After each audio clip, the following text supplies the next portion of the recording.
Right. So, to all of you all over here present, Abhishek, I was just telling them what is the intention of the workshop to create over here. And I'm giving in a little intro about you.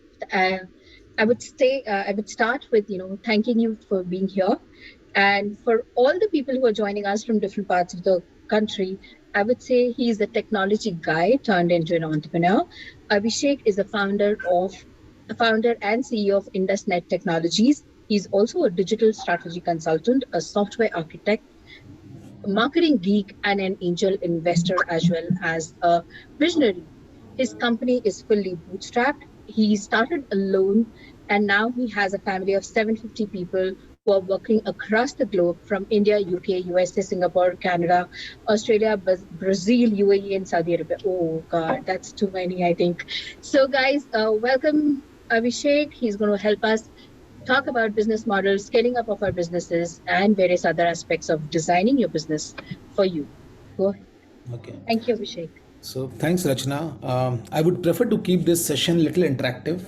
I have listed down 5 points that I would ideally like to cover.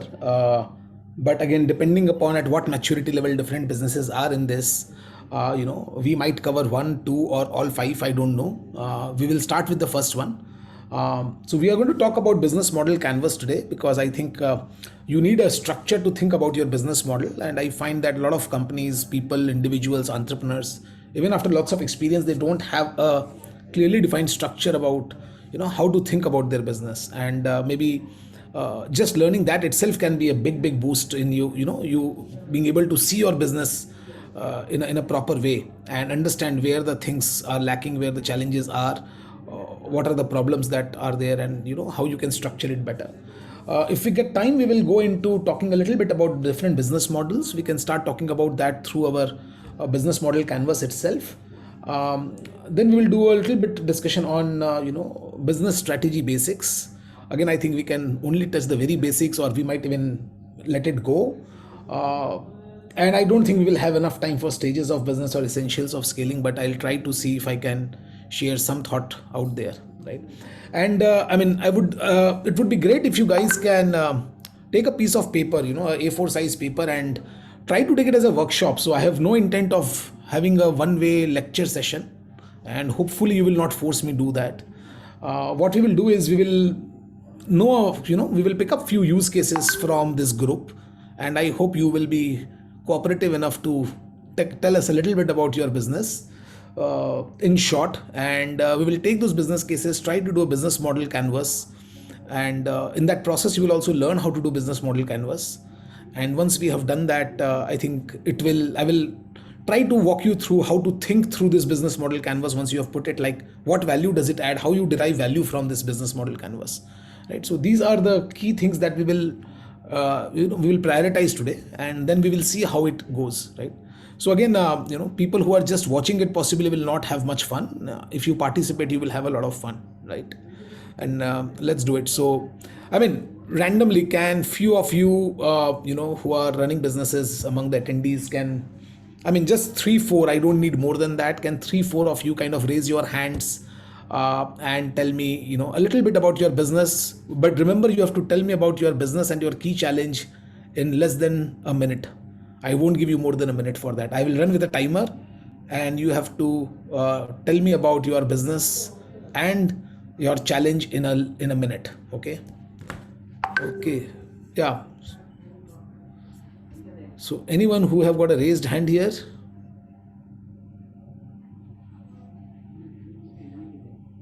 Okay, Neha. Good. Neha is the only brave one, or we? Yes. Come on. I need 3 4. We will cut off at 4. Yeah. And yours business would be the example. So think of it like you are going to get free consulting, right? So 4 of you, whoever which 4 people talk about their business first, we will take your example and will help you figure out your business model canvas, and everyone else would learn it in the meanwhile. So Neha and Shanu, nobody else? Kripe. Okay. So since the rest of them are not interested in discussing their business, we'll start with Neha then. Yes, Neha.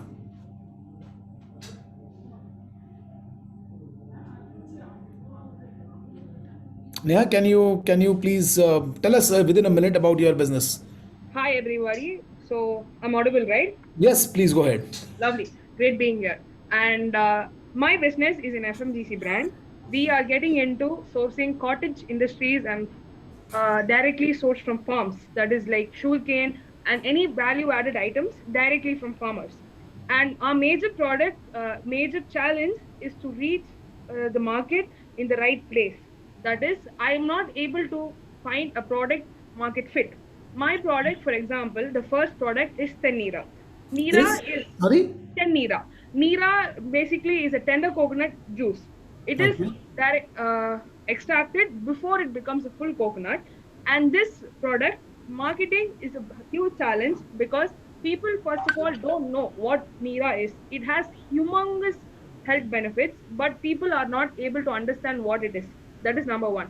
And Hmm. number two is the marketing cost for a food brand is so high that I'm not able to afford it. That is number two. Because Okay. I've already spent a lot on production. That is, Okay, I've Neha. set up a cold room, a packaging unit, and all that. So now getting into market is a challenge for me. So Wonderful, Neha. Where are you operating from, Neha, if I can know? um, our factory is near Coimbatore, Palladam, and my marketing operations is out of Chennai.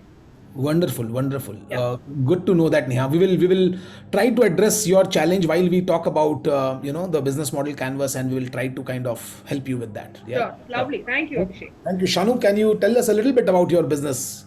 Take a minute and tell us about your business and your challenge. Hello. Hi, Shanu. Hi. I'm Shanu and I'm residing in Kashipur, Uttarakhand. And my business is a very small one and in a very initial stage. It's about plantable paper, which we use to make the products. That is particularly one hamper, which includes a diary and uh, pen, pencil, which are plantable, What do all you mean made by of plantable? the paper which is used. It has seeds in it, Okay, after we use that paper, we can sow it, dig it in the soil, and it definitely a plant will shoot. understood. Wonderful, wonderful. So And you sell it to whom?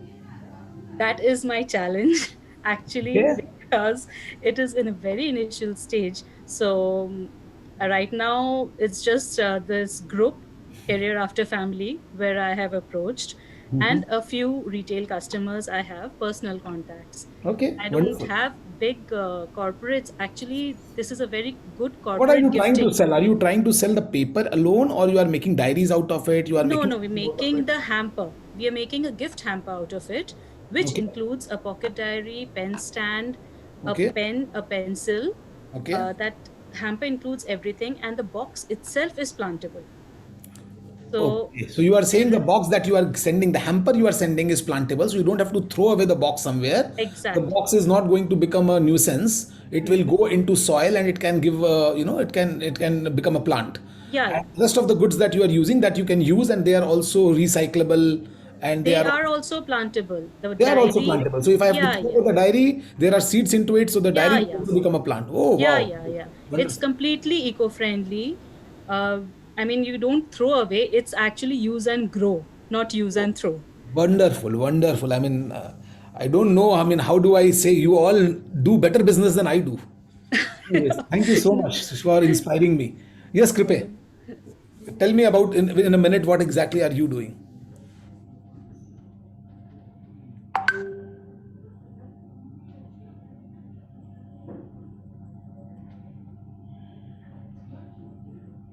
Yeah, Kripe, can you speak? Yeah, wonderful. Can you hear me now? Yes, I can. I can. Please go Lovely, ahead. lovely. Very good evening. My name is Kriti, and I'm a filmmaker and I run a film production company. Oh wow. Basically, we are new in the business, but we have worked with Government of India, UPSC, Ministry of Tourism, and we are also So, one of the do you make ad celebrities. films, or do you make ad Yes, films or yes, yes. documentaries? What do you make? We do everything. It is a full service production Okay. company. Okay. And right from a promotional brand video to a corporate film and even the OTT content we can make. We have that capability because I myself I have an experience of 14 years in the industry and since 2020 we started this company. also one of the selected Indian companies by German government, and I underwent a 3 months training uh, with the Germans about international business and all. And currently, we are working with various SME, Yeah, you're MSME. not audible, Kripe. Can you hear me now? You are Can dropping in and out. can you hear me now? Yes, better. Yeah, yeah. So we are working with various German companies, and we are working with SMEs and MSMEs across the country. Okay, Our major business challenges, the continuity of business, right? अब got you. अभी ये हुआ कि इस महीने आपको बड़ा project मिल गया, Hmm. फिर Hmm. 1 1.5 महीने का गैप हो गया. So I don't want that, but touch wood in the last quarter we have done fairly fine, right? Though I cannot say we have done good, but yeah, the main challenge is the continuity of the business, and how can we, make continuous business and that we have proper Understood.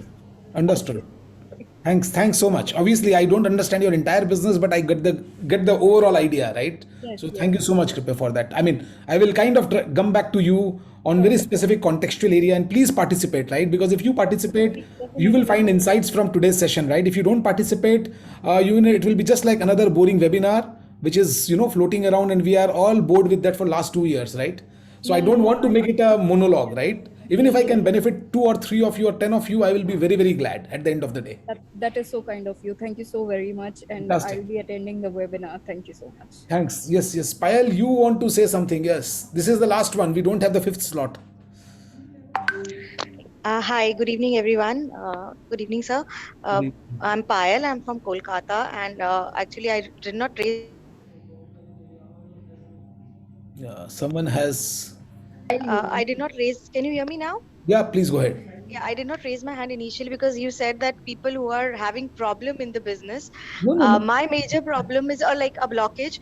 My major blockage is that how to get started, because I am interested in a social entrepreneur in entrepreneurship, and Okay. my vision is, to get the people in the rural areas employed into sustainable sanitary pad manufacturing and things like that. So I am just looking for the direction, like the licenses that I need, and like basically this, it is just in my head right now. And I have been going to the rural areas and slums and distributing these pads for last 2 years. But what I felt was just distributing and giving them the pad is not enough, and if I can generate employment for them, that is what I'm looking for. Okay, okay. Sure. Makes sense. Sounds good. Sounds good. Let me find something which I want to share with you. Just give me a second.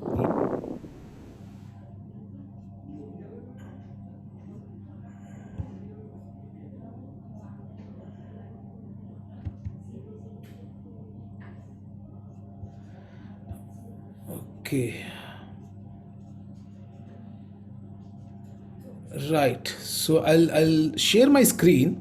So let me tell you first thing. First of all, I think I would congratulate all of you. Are very brave people who are already either out to make a difference, or you are planning to do so. So congratulations. I think the first big step you have already crossed. Now the second challenge that happens is we at times are not sure what our business model is, right, and we are not able to comprehend what we are trying to do, and it's all over the place. And a lot of times because of this your business is not moving forward, right? I call it getting clarity, right? Because 90% of the times companies don't move forward because they don't have clarity. They get stuck because they are trying to do a lot of different things. They are trying their hands on everything. They don't know exactly what is critical for their business, and ultimately they spend only 10% time on the important things, and they spend 90% time of things on things which are absolutely not important. And eventually what happens is inevitable. This means that the business does not progress. People get tired, people get bored. Eventually some of them close down their business, or some of them keep struggling and evolve as struggling entrepreneurs throughout their life, right? They don't enjoy the whole journey. They become strugglers eventually, and they start getting bored also. So I'll tell you few. I'll share with you one simple tool, and I have not built the tool. This is a very popular tool.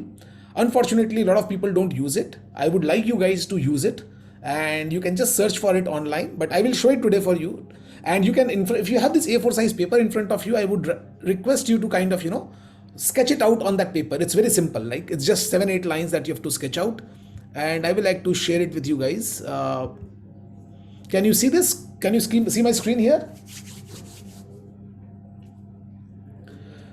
Yep. Okay, I know everybody doesn't have the right to speak here, Yes, yes, we can but see.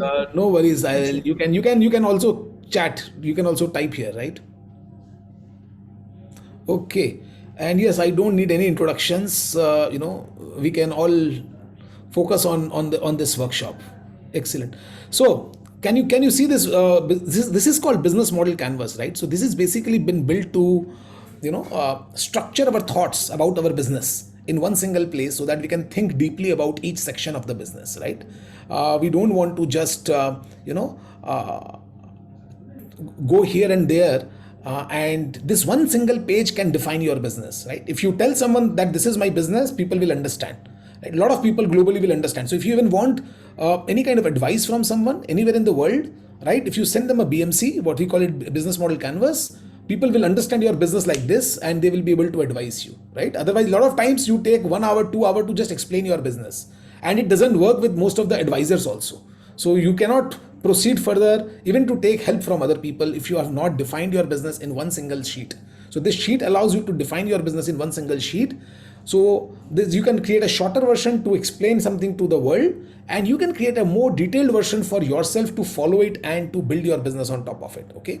So before we work forward into it, there are few things that is very important here, and I will start this business model canvas understanding from the right to left. Okay, are you with me on this? We will start from right and we'll go towards the left. So what do you see on the right? You see customer segments on the right, right? So if you have, if you need some time, I can give you some time. If you can just sketch this model in a piece of paper, in an A4 size paper, it would be very useful. And if you can start keep working on it as we speak, right? Because eventually, if you can get one business model canvas done, even if a rough one, by the end of today's session, even if 5 or 10 of you can get it done, I would consider myself, that I have done justice to today's session. Are we ready to start? Just let me know when we are ready to start.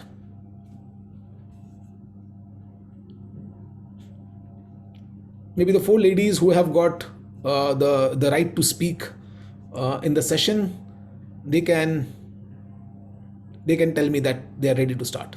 Yeah, yes, we can start. Yeah, of course. Okay, all of you are set? Yes. Yes, yes. Excellent. Yeah, others can chat, right? Others can type in the chat, right? We have not declined you the right to communicate with us. So customer segment. So this is the most important part, right? So a lot of times we don't even think which customer segment we are trying to address, right? Or if we say that, so very typical answer to by a lot of people would be, this is for everyone, right? So let's say if I ask you a question, right? So you are making this plantable stationery, right? Whom is it for? The answer would be for everybody most of the time, right? So maybe I can just go and understand from you all, right? Again, very quickly, let's keep it very crisp and sharp. So maybe you can just unmute yourself and tell us one by one, what is your business for? Whom is your business for? Who is your target segment? So my target segment is anybody moving into a healthier lifestyle and wants to get into vegan or anything that wants an alternative to the adulterated, more toxicated drinks in the market. That is my target market. Okay. Neha is good, but we need to refine it a lot more. Okay. Yes, Shanu, what is your absolutely. target group? What is your target group? As of right now, we are focusing Ev- on people moving into vegan lifestyle because Big. there is a vegan lifestyle, Okay. veganism, Oh, vegetarianism. veganism. Okay, Yeah, got you. veganism. Yes. Shanu, what about you? I think everyone, whoever is using stationery, Okay. uh, Good. Neha? anyone in the Okay, office. Kripe. So basically, we have segments of services. So one service is for SMEs and MSMEs and small entrepreneurs. Second one is for corporates, and this is how we have segmented it. Okay. Sure. Payal, whom are you targeting? Who will be your customers? Women, and of course, not women in the rural area, they will not be customers, but women more in the urban areas who can be educated more easily on sustainability. Okay, sure. So see, the challenge here is, the challenge starts from this first step itself, right? And again, I think you need to work on this. Your customer segments are not defined, right? So customer segments can be defined in multiple ways. The first is what we call the demographic segment. So demographic means which region are you going after, right? You can't win the whole world on day one, right? Can you? If I give you this whole world is your market, right? Can you really go and sell to the entire world tomorrow? It's very difficult, right? Because you have to first inform everybody that you exist, right? Then you have to inform them what is the product that you have. Then you have to tell them the benefits of your product and how is this product better than other products that they use to solve the same problem that your product solves, right?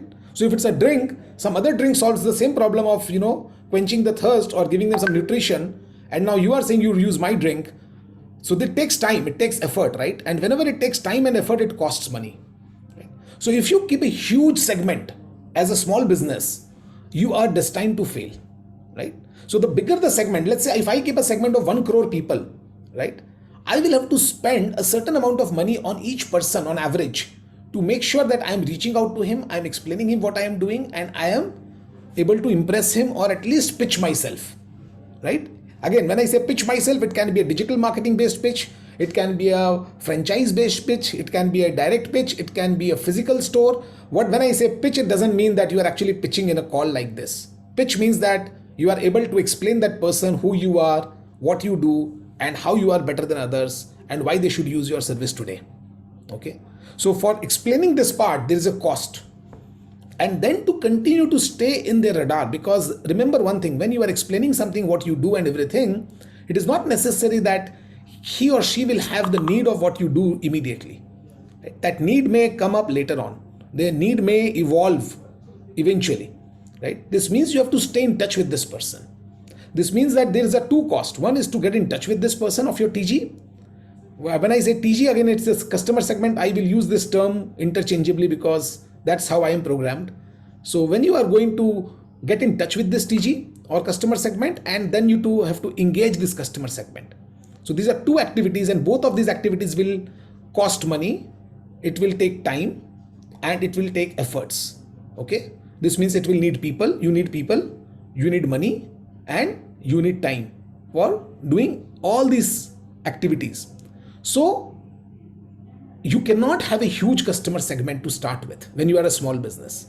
Have I been able to explain why you should not have a large customer segment to start with? I have Acquisition a cost of question each there. customer should be uh, considerable to the benefit that you derive out of the customer. I think that is the reason why you should not have a large customer base. No. You can have a large customer base. What I am saying is when you are starting off and you have less money to spend, right? You have less resources, you should have a smaller segment to start with. I am just trying to explain that. Very true. Is it resonating with all of you? Yes. Yes, Right? yes, definitely. People who are I not, have a people who are question. not speaking on voice, they can always chat, right? They can tell me on chat. I need to know if you are resonating with the thoughts, because if you are not resonating with the thoughts, then I can explain more, right? Because I have a question. I have a question for yes, you. please go ahead. Like we have segmented our customers कि एक हमारा SMEs, MSMEs और entrepreneurs होंगे, दूसरा हमारा corporate होगा और तीसरा government होगा. So we are a small team, right? I'm coming to that. I understand. You have three segments, right? Right. You are going after all three, right? Right. First of all, you have to understand, do you have the bandwidth and management ability to go after all three at the same time? But currently अभी ऐसा होता है कि business, when we are pitching for the business, right, we might get something from an MSME. I'm coming to that. Kripe. We have just started with the rightmost column of this plan, right? Sure. We will cover all. Don't worry. If we have time, we will try to cover all. Sure. Okay? But I'm just trying to say that, are you resonating with the fact that if you can run a business with a smaller customer segment, maybe the whole market can be very big, but I start with a small corner, right? That would be ideal. So maybe every sports loving person would be ideally my customer eventually, right? But today I only want to focus on cricket loving 6 to 12-year-old kids in Kolkata, in South Kolkata. Can we start from there and then become the brand for each and every cricket loving child in the country, or each and every sports loving child in the country? So that's a big dream, right? So one thing is that there has to be a big dream, and that dream, once fulfilled, should have a huge customer impact. That is there. I'm not asking you to dream small. But when you are starting your business as a small business, your initial segment has to be small enough that you can reach out and you can engage and you can sell at a lower cost. This is the first core theme I want you guys to think and settle down in your mind. If you have objections to it, please feel free to throw the objections to me. If I can get you 3 core concepts in your mind today at the end of the day, I would think that I have done justice to today's session. I'm not here to just keep giving you lots of facts, lot of figures, 20, 30 slide presentation. I'm here to help you understand 3-4 key concepts that will help you design a proper business model. Okay? Are you resonating with the thought that I should have a big dream, but I should start small, and this small should have a very clear small segment so that my cost of reaching out, selling to them, engaging with them and servicing them is also small, so that I can test there and then I can keep expanding from there as I grow. Absolutely. We are all aligned to this? Understood, totally. Yeah. Wonderful. So now Yeah. with that thought, now you need to start writing your customer segment. Now customer segment may, there are 2-3 important factors that you have to worry about and think about. Number 1, what is the age group, geo? These are the very fundamental, we call it demographic. So there is a demographic customer segment. So customer segments के अंदर में 3 part होगा. सबसे पहला होगा demography. In demography you will have what age, what gender, if at all it matters, right? What income group, if it is important, okay? What age group, what geography. Geography becomes very important at times, and at times it is not important also. So I'll come to that. So geography can be important if in a certain geography, let's say you hold a captive geography of, let's say Salt Lake is a region in Kolkata, like Anna Nagar is a region in Chennai, right? So if I just hold Anna Nagar as a region, and I know that within Anna Nagar, the kind of customers I am trying to target in my first shot, if I can get, let's say 50,000 customers of that sort in Anna Nagar alone, then I can take Anna Nagar as a region. Otherwise, I might have to open up my region. I will say, okay, my customers, my people who are interested in my product are spread all over the country because they are of a certain nature. They may not be geographic, but they are of a certain nature. And if I just concentrate on Anna Nagar as a region for this, I might hardly get 50 people like that. So I cannot contain myself within Anna Nagar for this kind of offering. So very niche offerings, right? So for example, if someone is, let's say, dealing in iodized, some very special treated water, like what one of you are doing, right? So I think Neha, you are doing it, right? With the coconut water. Yes. So if you are doing a very specialized coconut water and you know that a lot of people will not be interested in this, only very health conscious, extremely health conscious people, not even normal health conscious people, because normal health conscious people will drink coconut water, but not what you are doing, right? What you are doing, someone even more health conscious might try it out, who is like big time into health drinks, right? So if you know, I am not saying if it is right or wrong, if you know that only 100 people or 200 people or 1000 people like that exist in a given geographical capacity, then it is not a good area to go in. Then you have to target a much larger geography. Are you with me on that? Yeah, absolutely. But if that geography can give me that initial 30, 40, 50,000 customers, then it is ideal to target that geography only first. And then as I have served that geography, I can expand further. Make sense? Yes. Okay. So age, gender, income levels, geography, these are what I call demographic definitions that you have to define, that whom are you going after, right? Try to keep it small. Don't try to keep it too small. Don't try to keep it too large, right? So ideally, I would say if it's a consumer product, this segment should be around 50,000 to 1 lakh people initially. You should go after them. Maybe 2 lakh people, right? If it's a business to business, I would say this segment should not be more than 5,000 companies.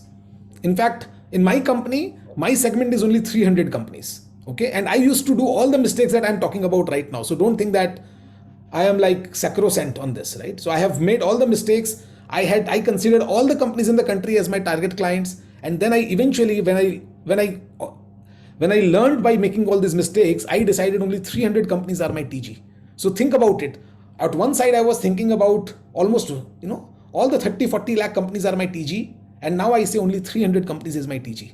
So this is a huge change. And as you kind of digest this whole idea, you will also go through this change. So make sure that your TG is not very large or very small. Okay. Now, once you have defined that, you have to also understand few more things about your customer segment. One is that what are the emotional characteristic of this customer segment, right? What are the emotional characteristic? Like, as you rightly said, extremely health conscious, right? That is one of the emotional characteristic of this segment. Okay. Other segment can be, right? They should be hygiene conscious, right? So Payal, in your case, it might be a hygiene conscious person, right? Or someone who cannot afford expensive things, so their income level would be low. So that will go in the demographic definition of that person. So one is demographic, second is emotional, okay, and third is functional. What kind of work these people might be doing? Okay, what is their functional role in the society? What are they doing on a day in and day out basis? Right? So you have to write a lot of pointers about these people till you can kind of very clearly visualize what this customer segment looks like, what this customer looks like. And why I am asking you to go through all the three different facets of customer segment. One is demographic, one is emotional, one is functional. Because the demographic is very simple, right? You can immediately qualify a person yes, no. Then comes the functional. Functional is also not very difficult. But the most important is emotional, and unless you know the emotional, functional and demographic definition of your customer, you cannot create the value proposition which is right in the middle. So value proposition is the most important thing in growing your business. Till you have defined your customer segment and you have gone through kind of literally describing your customer in minute details, as minute as possible, right? You cannot create a solid value proposition for your customer.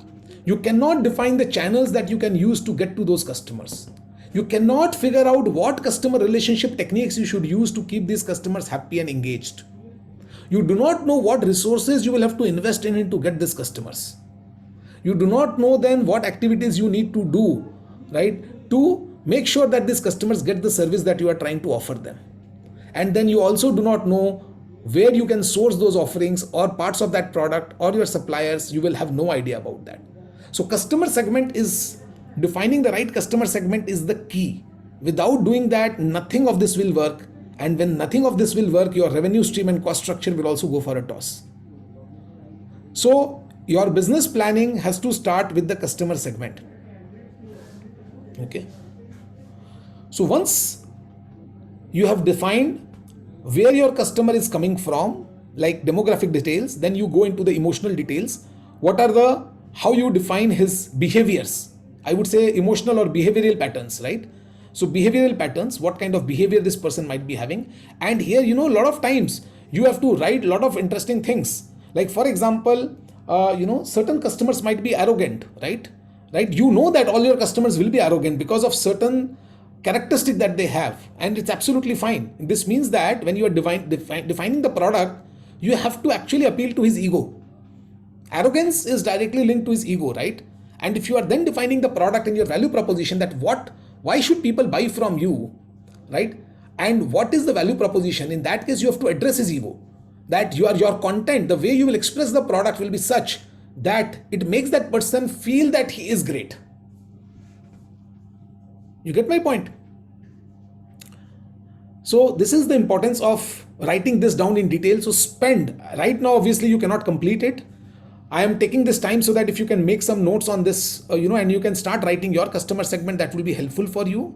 You may not be able to complete it today, but spend at least 1-2 hours going deep into this. So write down, first of all, as I again said, the demographic details, age, gender, income levels, maybe designation, maybe size of the company, or the industry that the company belongs to, right?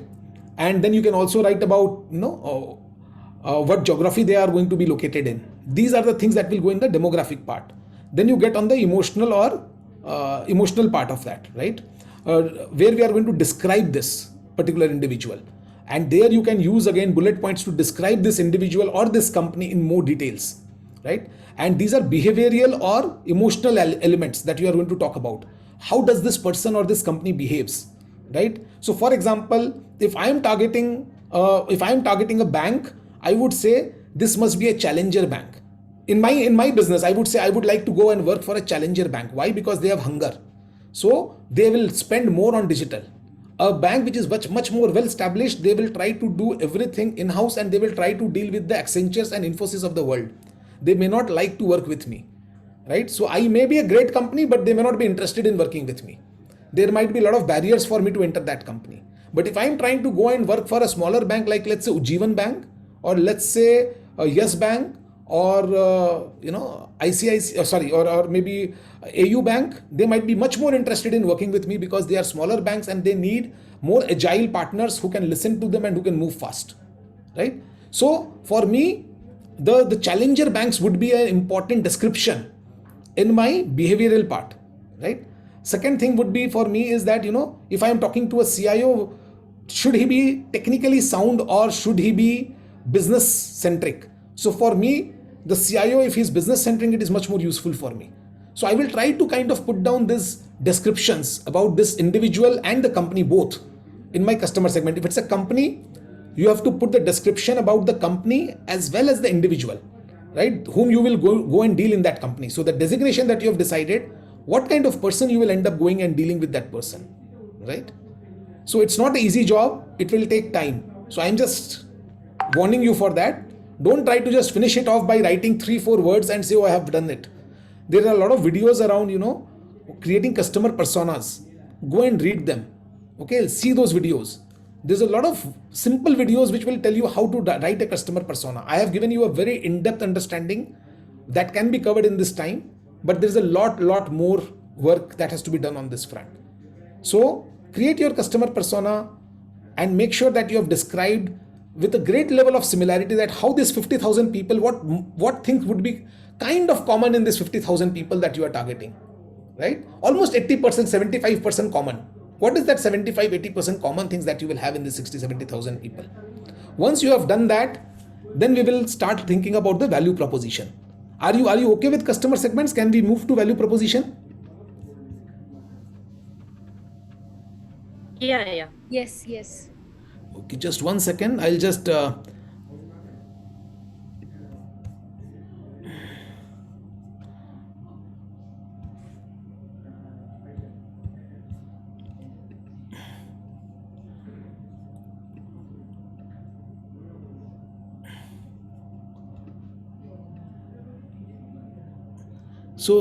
I think you have seen here, so now going to value proposition, there are few important things that you need to understand value proposition. So anyone would like to tell me, how would you like to define value proposition? Anyone would like to take a stab at this? Benefit that the business is deriving to the customer. Wonderful. You are spot on. So what is my pitch? Value proposition is equal to pitch, right? What am I going to give you and against what, right? So this is the deal. I call it value proposition is like the deal. Kya deal kya hai? What is the deal? What will you should I buy this? What is the deal here, right? What value are we going to deliver to the customer? So what can customer expect, right, if they buy what you are selling to them, right? So maybe you can take a few minutes and you can talk about a little bit on your value proposition. The important thing is the value proposition cannot be very long because people will not have patience to understand that, right? So you can design it in your mind. It has to be one single line. Think of it. What is the reason why people should use your service or product in one line, right? And that one line cannot be 100-word line. That one line has to be 8 to 10-word line max. Okay. And feel free to take a stab. I mean, if you are on chat, please feel free to type in the chat. This is also your opportunity to pitch and show what you do to all the other people. You cannot write long messages. You have to write 8 to 10 words to explain what you do. Okay. What is your value proposition? Not what you do. What is your value proposition? What you are offering and why is this special? Okay. So I will tell you, I will start with myself, right? Why my value proposition is agile product engineering for banks, insurance, and pharma companies. Okay, that's it. If someone asks me, Abhishek, what does your company do? My company only does this. We do we do product engineering. We do agile product engineering for banks, insurance, and pharma companies. So my segment is banks, insurance, and pharma companies, and that also enterprises, large enterprises. And what I do for them, I do agile product engineering for them. Right now, why I am using these complex words here? A lot of people say that you should not use complex words, because people who will buy from me, if they don't understand these three words and what does these three words mean, I should not do business with them. Why? Because to educate them will cost me a lot of money, and I have taken a conscious call that I am not going to educate people who don't understand what is product engineering. So you have to take a lot of conscious calls, right? And you have to make choices. So business strategy, which is also a topic that we should discuss today, is all about choices. When you say I will do everything, then you are not having any business strategy. Business strategy is what you are not going to do. What is that one item that you will pick from the 10 options that you have got? What is that one decision you will take which will allow you to move forward in your business? Okay. So if you say that, okay, I will sell to A also, I will also sell to B, I will also sell to C, and then D and E. No, this is not strategy. Okay. This is not even tactic. You can sell, you should decide who will deliver you maximum value for what you are doing, and who will be the fastest adopter of what you are selling. If you are a starting company which is starting, you have to look at people who will adopt fast, who are people who love to experiment with new things. If you are in a segment which is not for early adopter, like it's a daily life thing, then you have to look at people where you can get maximum value, right? So if you go to the wrong people for your early customer base, you will not get the result. So let's say someone wants very cheap vegetables, right? And let's say you are selling vegetables from the farm fresh vegetables delivered at home, right? So if someone is looking at cheap vegetables and your vegetables are 3 times the price of the market vegetables, then they are not going to buy. They will only buy if these people, number one, has high spending capacity, right? And if your vegetables are 3 times the price, I'm just assuming that your vegetables are 3 times the price, then this person need to have, he must be having more income than a lot of other people. So he must be in the top 10% of the income bracket, right? Must have taste for finer things in life. So if he will always go and buy the cheapest thing in the market, then obviously he's not your customer, right? And his family, loves good food, right? And they cook at home, obviously, most important, because a lot of people nowadays order from Swiggy and Zomato, right? So these are few things that you will start looking at that person, and then you will create a value proposition for that person. So are you able to relate why defining the customer persona is so important to define your value proposition?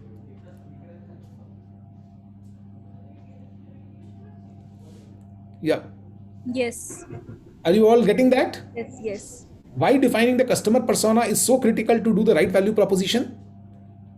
Are you also understanding why you should choose less? So smaller segment and niche segment, and your value proposition has to be very sharp, absolutely targeted towards the customer that you are selling, and you will see results. So I think there was a very nice statement someone gave me. I forgot, I think it was Kripe. So why don't you guys all go and tell me what is your value proposition in less than 8 words? Each of you. Give it a try. House of creative integrated solutions. House of? Creative integrated solutions.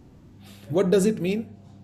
That if you are looking for advertising, filmmaking, and branding, we can do it under one roof.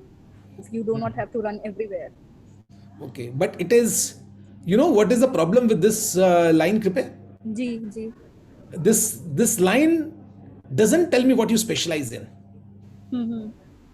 It doesn't tell me what's in it for me. And it doesn't tell me, see, either you are right for me or you are wrong for me, right? Right. This line has to tell me if you are right for me or wrong for me. So when I say as a business, right, we do agile product engineering for banks, insurance, and pharma. Like, let's say a large company like Spencer, who is in retail business, when they listen to this pitch, they will say, nahi yaar, ye mere liye nahi hai. This company is not right for me, right? He can decide it that moment itself, right? And at the same time, if AXA Insurance listens to my pitch, they will say, this company looks like the right company for us. Let's talk further with this guy. Right.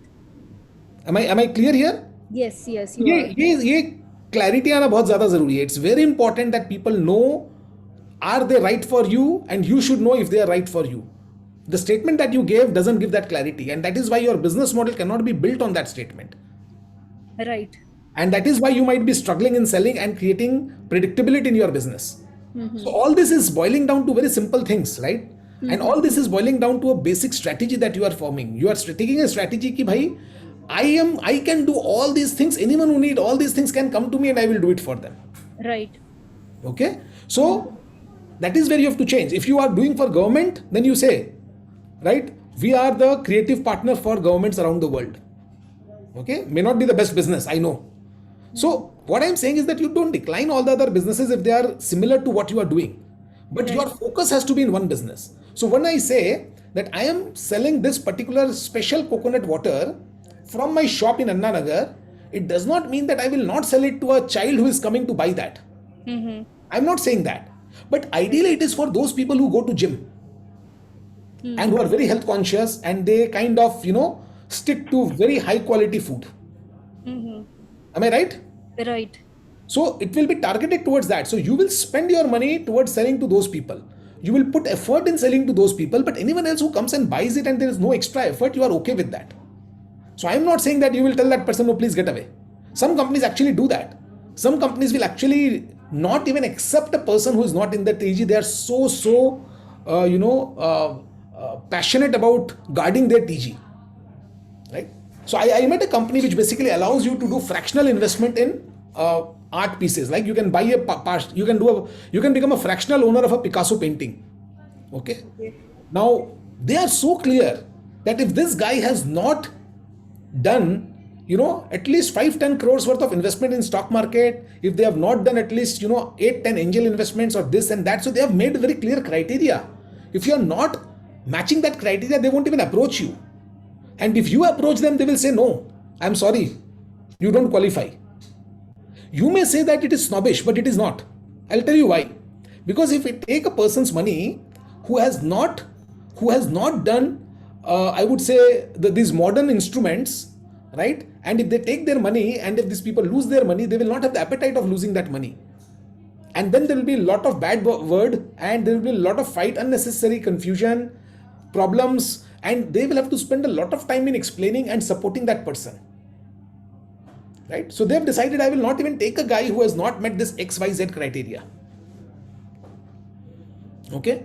So persona, value prop, in value prop, one line, not more than one line. So I'll come to what you can do, Kripe, but can I have other people also come and tell us Yeah. what Can I value speak? proposition is yours? Yeah. Yeah. Yes, go ahead, Shalin.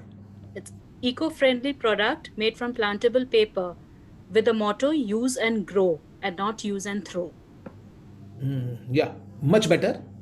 It's a good one, but whom are you selling? You have not defined that. You are still not convinced that you should sell to a small segment. No, right now what I have defined is a corporate sector. Okay, so corporates. So what you are saying is maybe, and is the majority of your business coming as corporate gifts today? Yeah. Okay, Corporate gifts. so corporate gifting, which is not use and throw but use and grow. Does it make more sense? Much better. Does it excite you? Yeah, definitely is. Do you think if you tell this when you meet someone in an elevator or you meet someone in a networking event, if you meet someone for 5 seconds, right? If someone shakes your hand and you tell him that, what do? You say, we do corporate gifting, which you don't use and throw, but you use and grow. Do you think he will be intrigued to ask you the next question? Might be what type of gifting. So I Yeah, can so he add asked the on next question, eco-friendly. I can Yeah. add on eco-friendly products to that. You can, you cannot, it depends. So you have to experiment with that. You have to see. So see, if you have the right value proposition, you can use that value proposition itself in your pitches and when you're networking events. Because a lot of time people go in networking events and they don't get any ROI out of it. Because they are talking to the wrong personas. They're spending time with the wrong personas because they like talking to them because they are nice to talk to. Yeah, Okay? true. I've literally stopped all networking. Okay? The reason behind it that if I don't get my right persona for business networking, I have stopped. I can go for a casual networking. I can go and just meet around people. That's a separate thing. But my business networking is very focused. Any business networking which does not involve bankers and insurers in a nice evening and their decision makers or their CIOs or CEOs, it's useless for me. I'm not going to spend even 10 rupees on that. Forget about few lakh rupees. I'm not going to even spend 10 rupees on that. Does it give me a very high level of clarity on where I will spend my marketing money? Yes, Do you- absolutely. Yeah. Are you getting that? You Yeah. now know where are you going to spend your marketing money, right? I'm not saying if a retail company comes and gives me business, irrespective of the fact that I specialize in insurance and banking, right? They know that is they specialize in insurance and banking, but I still want Indusnet to do the job. I'm fine, but I'm not going to pitch for it. I'm not going to spend my money to go and meet that person, right? If he calls me, if he's interested, I will do business for him, but I'm not going to woo him. I'm not going to send him expensive gifts. Clear? You won't get the order for me to send them use and grow gifts. I might use your services to send that gift to some of my TGs, right? Because that is my marketing budget will be allocated to my TG, not to the other people, right? So we'll come to that, but value proposition is that one line. Anyone else who is left with the value proposition? Sustainable menstruation for sustained good health. Absolutely nice. Sustainable menstruation products. Better can be sustainable women hygiene products. Sustainable women hygiene products for whom? Whom is it for? For women, But for whom? Women is 50% of the world is women, Payal. for their good health. I mean, of course. No, I understand it's for good And health. it's also for the planet, actually. No, it's all for planet. It's all for good health. 50% population को कैसे बेचोगे आप? Women को भी तो सब category होगा ना? Which women? Are the rich women who will buy this? Poor women? Working women? आप समझ रहे हो मेरी that बात? I haven't worked out. Yes. You got my point? Because the moment you kind of define which women is it for, your communication, your pitch can be aligned to that. And it will relate a lot to those people. So think about it, right? So tell me one thing. Why did you all attended this session? Rachna told you that this session is for women entrepreneurs, right? Right or wrong? Yes. Right. Yes. Right. There are hundreds of sessions happening for entrepreneurs. You may not have attended them. You may not find not interested in that. Right? But you attended this session because this is for women entrepreneur, right? So what happens? You are able to relate. The more I define whom I am serving, the more the customer is able to relate. That is the fundamental principle of being very crisp in telling whom are you serving. And positioning your entire content, positioning your entire communication, positioning your entire marketing around that theme. So if you are working women, then you will start thinking about what working women problems are. How can this women hygiene product be more useful for our working women? And then you will start thinking in those lines and you will start changing your product to suit their needs more. Got it. Can it be sustainable hygiene products for sustained good health for modern women? Modern women? Modern women is also, everybody is modern, yeah. I mean, come on, everybody who is born in this current world is modern now. Urban women or something like that? Now, urban makes sense, but now you have to define further. Urban is also huge population, right? So that's what I'm saying. You have to keep defining till you get to a point where जो सुनता है वो बोलता है जी तो मेरे लिए ही बनाया है तो मेरे को दे दो. आपने उसका नाम नहीं डाला उस पे, बट उसको लगना चाहिए कि आपने उसी के लिए बनाया है. ठीक है? और don't shy away from defining a small segment. I'm again telling you, this is the most difficult thing to do in life. And I can tell you with my experience कि आप बहुत बार सुन के समझ के भी नहीं करेंगे. Why you will not do is because it's counterintuitive. Whenever I'm telling you, you reduce the size of the segment you are going to sell, you will say that it is going to reduce my sale. Okay? I did it for year after year after year till I realized that I have to come out of this rut. And when I came out of this rut, then my sales grew, right? So you have to think over that. आप इसको उस model में मत चलाइए कि भाई सब कर रहे हैं मेरे को भी वैसे ही करना है. Will it work if I make it that sustainable hygiene products for good health for teens? For teens, wow, wonderful. Now, अब नहीं, don't complicate it. For good health is known. Hygiene product तो good health के लिए होता है ना, उसको लेके आप टेंशन मत लो. So you have to also understand, are you repeating yourself or are you making a crisp statement? Okay? Okay. Because people love crisp statement. Nobody loves, जैसे इन्होंने जो बोला ना, it's amazing statement. Not use and throw, use and grow. Wonderful. In one line people understand, यार मजा आ गया, कुछ तो खास बात है. शायद वो अंडरस्टैंड नहीं कर रहा है, बट उसका क्यूरोसिटी उसको जाग गया. Curiosity. But Exactly. curiosity, right? Now, is it what the hell is use and grow? Let me ask. Okay. Now, this is obviously for little intellectual people, but anyways. So, आप जो बोल रहे हो ना, you are trying to use the same word again in some other form just to strengthen your pitch. Don't do that. First, write the pitch in one single line and try to cut it down. Okay. You have to make sure that your pitch is in less than 10 words. I know it's very difficult, extremely difficult, but you have to do it. Okay? Unless you do it, you will have a difficulty because your value proposition will be out of proportions. And out of proportion value proposition doesn't work with anyone. ठीक है? Make sense? Got it. Are you finding कि हम लोग थोड़ा business model की तरफ जा रहे हैं धीरे धीरे? Yes, sir. Yes. Yes. Good. So okay. So any other pitch? Yeah. Can I go? Yeah, please go ahead. Yeah. A healthy drink without alcohol, preservatives, and low GI content. You have gone into description. I think healthy drinks is good. Yeah. Without alcohol, do people expect alcohol in coconut water? They don't, right? But this product, if it is kept around, if it's not processed properly, it becomes alcohol in like 1 hour, 1.5 hours. So that is the reason we are adding that. So I don't know the product very well, but again, so we have to understand, that what are the key benefits this product offers? It gives you instant energy without having a large sugar content. It is almost equivalent to glucose without the amount of sugar. Wonderful. So you can build a beautiful pitch around this. Yeah. Beautiful pitch. You can always talk about this part, right? So you now made a right pitch. So it gives you instant energy without sugary amount of stuff, sugar. and it's natural. It's natural, right? Yeah. So instant energy. So how would I put it? Like coconut drink that delivers instant energy without any preservatives Yeah, and sugar. and sugar, right? Yeah. Beautiful. So this gives you a very clear understanding that if I want instant energy, because a lot of people, right, they know that by the end of the day they need instant energy kind of drink, right?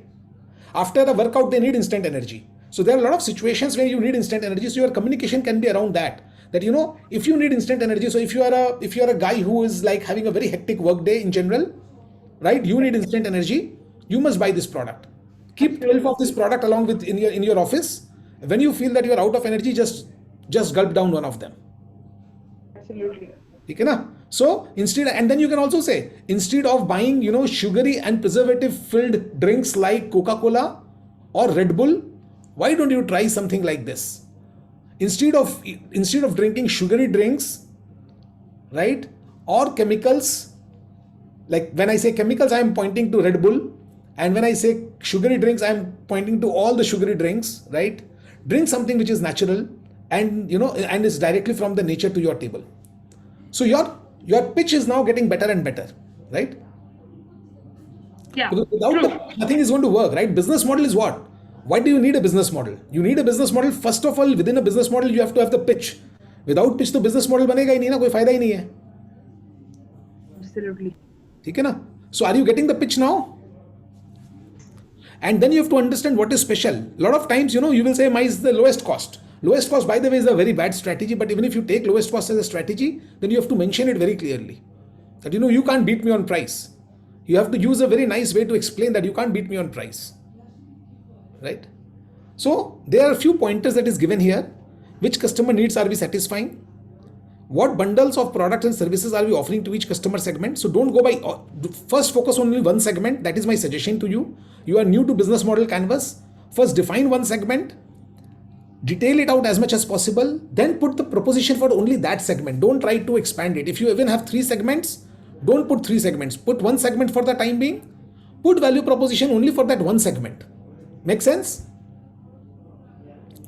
And what value you deliver, and scribble and put all the data into it, but always try to summarize. So this is not what you are going to give to the world, right? But you put all the information here, because all the information, when it goes here, you can always refer back to it when you are writing your marketing pitch. You can always refer back to here when you are creating your brochure. You can always refer back to this place when you are trying to create a pitch for your company.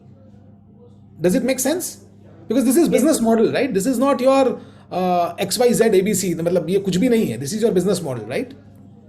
Now, once you have defined that this is your value proposition, right? You have to start thinking what channel would you use to get to the customers. So now I come to the channels here. Okay. So in channel again, it's the complete marketing side of things, but channel is a very important part. So for example, right, if you are low on budget, you might like to avoid going direct to the customer. Okay. You might like to use a channel. So what channels work? So for example, when you are selling something, so for example, when I talk about this coconut water example, it's a beautiful example to go direct to consumer. Beautiful example to go direct to consumer. Okay. Another interesting channel can be all the gyms. Each gym needs it, right? So you have to look at where all the consumers would be there. And again, it comes to the persona. If you have defined the persona right, you will know the channels to reach that persona. Does it make sense? Yes, absolutely. Okay. So please don't try to rush and do a shabby job in defining the persona, because it looks boring, it sounds boring, and it actually is boring. I know that. But don't rush through that. Spend time on that. That is one of the most important things that you will be doing. Because if you see, defining the persona gives you the value prop, the right value prop, right? And it also tells you which channels you should use. Now, if you have to understand there are very important concepts in value channels, right? There is a concept called cost of customer acquisition. If your cost of customer acquisition is high, right, your lifetime value of the customer should be very, very high. So let's say you are selling a can of or a packet of this coconut water, right? Let's say this coconut water cost around 30 rupees, right? To get a target customer that you want, let's say it costs you 100 rupees. You have to sell this coconut water, and let's say the margin in this coconut water is 50%. So until and unless you sell 7 boxes of this coconut water, you cannot make money. Am I right? Yeah, there is a ratio for that. So you need to sell at least 7 of these boxes to make 105 rupees, right? 15 rupees on each box in each pack. So you have to sell at least 7 pieces to make your break even. Yeah, on getting the customer, just to recover the cost of customer acquisition, not to make a good profit, just to cover the cost of customer acquisition, right? Breaking even, yeah. So what do you do here? So you have to make sure that if you are selling in this way, then you try to package it in a way that you say, okay, this is a pack of 6. Okay. And how do you sell? And yes, you will sell in pack of 6, but you can also sell individually if you can sell through channel. So if someone is trying to order it online and your cost of customer acquisition is going to be, let's say 100 rupees, right? Because of your online ad, then your pack would be at least 6 pack. And then you can put beautiful content out there that, after you have worked out for your 6 pack, please buy the 6 pack and, consume it. So then you have to become a little quirky, and it all depends on what kind of audience you are trying to sell. If the audience is a little quirky, if it's young, then all these jokes would go well with it. If this audience is quite matured, then these jokes may not go well with them. Right? But you have to have a tonality. You cannot just write content the way it is written, right? It's not for information, it's for engagement. The content's objective is not information. Always remember every piece of content that you write, the objective is to sell. The objective is to sell and to create an emotional connect. If your content cannot sell and create an emotional connect, it's useless. Okay? If you cannot write that content, hire someone to write that content. That is the most important investment you will ever make in your business. And explain them what is the age group that you are targeting. Are you trying to make this content a little quirky? Are you trying to make it very formal? Are you trying to make it a little funny? What tonality you are trying to put in? Give them example of the content that you like and how your brand voice should look like. And why is branding so important? Let me cover that point very briefly here, because in any business model that you make today, right, I have a very interesting thought process that I would love to share with you, right? If you are buying something and selling something, the basic transaction without brand can just basically pay you for your bread and butter. It can't give you anything more than that, right? So in Hindi, my saying is that, business करके सिर्फ दाल चावल मिलता है, branding करने से ही मलाई मिलती है. ठीक है? If you want to eat the malai, if you want to get the cream, it will only come with branding. When people are ready to pay you premium because they trust in your brand, they trust in the promise that you are making to them. And what is the promise? The promise is the value prop. भूल मत जाइएगा. Don't forget this. Value proposition is your promise. What are you going to deliver to them? How are you going to satisfy them? How are you one of the best people to solve that problem for them? So when they trust you for the promise that you are making, and they have solid trust in you, they know that you are the person who will solve it the better than anyone else in the market, you get the power to price. Right? You are a brand. So brand means not that you are seeing a hoarding and that is a brand. No. A brand is what people talk about. Right? It can be an individual, it can be a company, it can be a product. A brand is what people talk about, because they find something interesting, something useful, something that appeals them, and something that they have got, pleasantly or not unpleasantly surprised with. So coming back to the topic on channels, right? So make sure that you define what channel you are going to take. If you are low on cost, if you are low on budget, try channel marketing. This means you are going to make partners. So you will actually hire business development people. Then you will not hire sales people.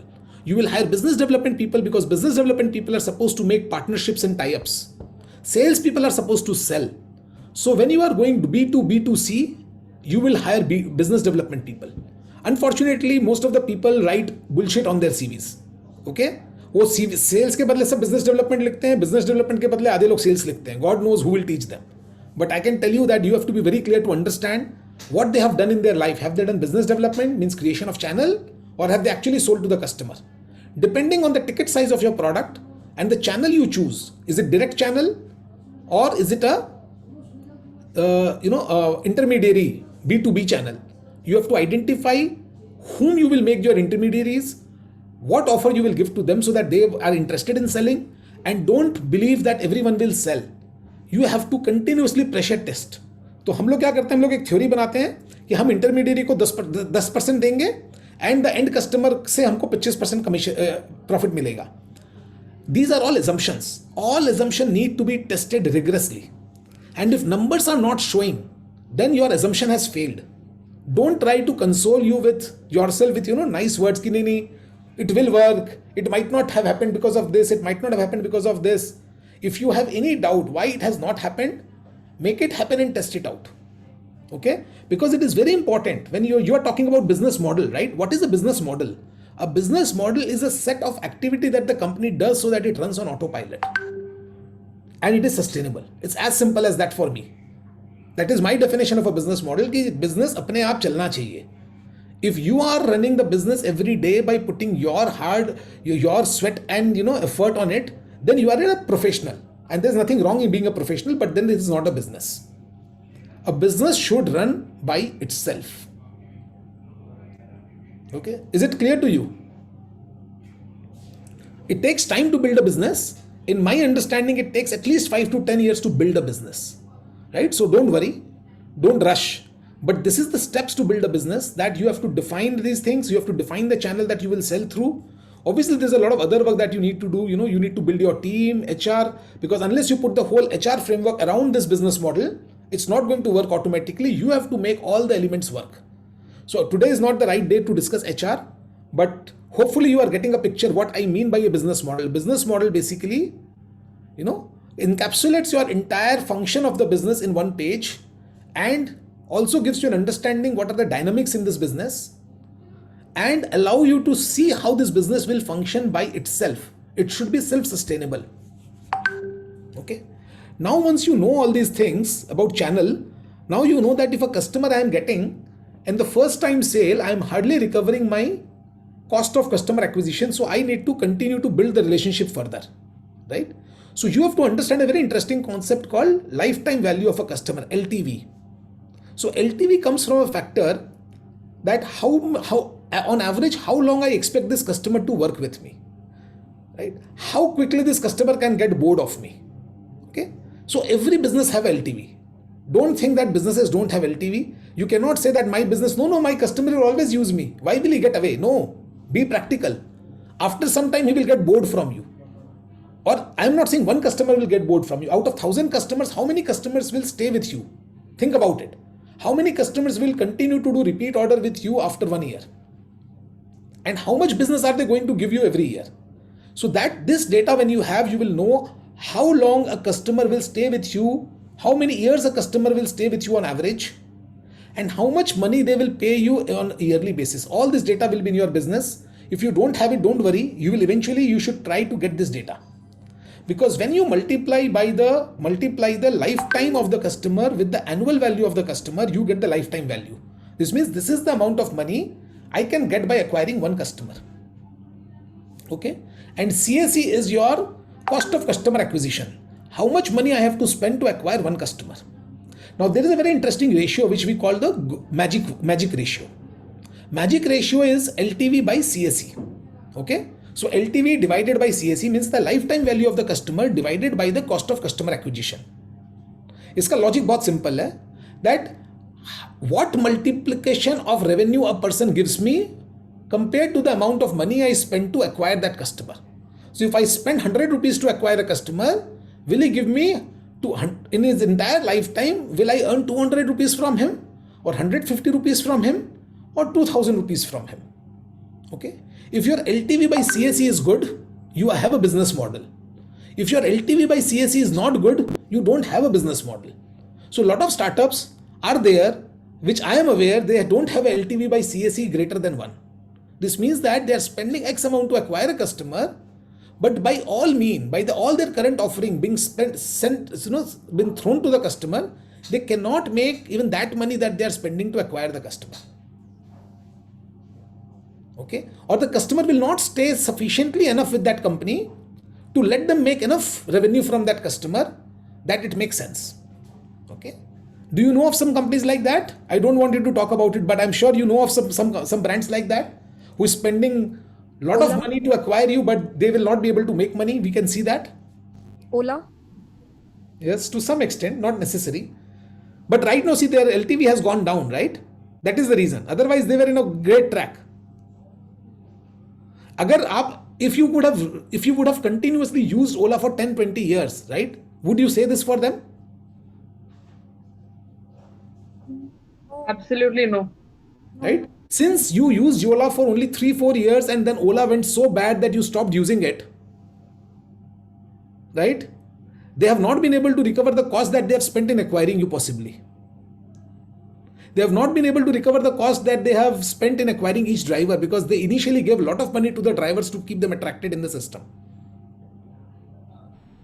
Right. Make sense? Yeah. तो business model के लिए जिसको हम unit economics बोलते हैं, उसका बहुत important point है, am I able to make profit in each transaction? If I cannot make money in each transaction, what is my LTV by CAC? Okay, if you have a LTV by CAC, you have a business model. How do we calculate LTV? बहुत simple है ना, how much money you will make out of a customer in a year average. Okay, don't assume, please validate with real data.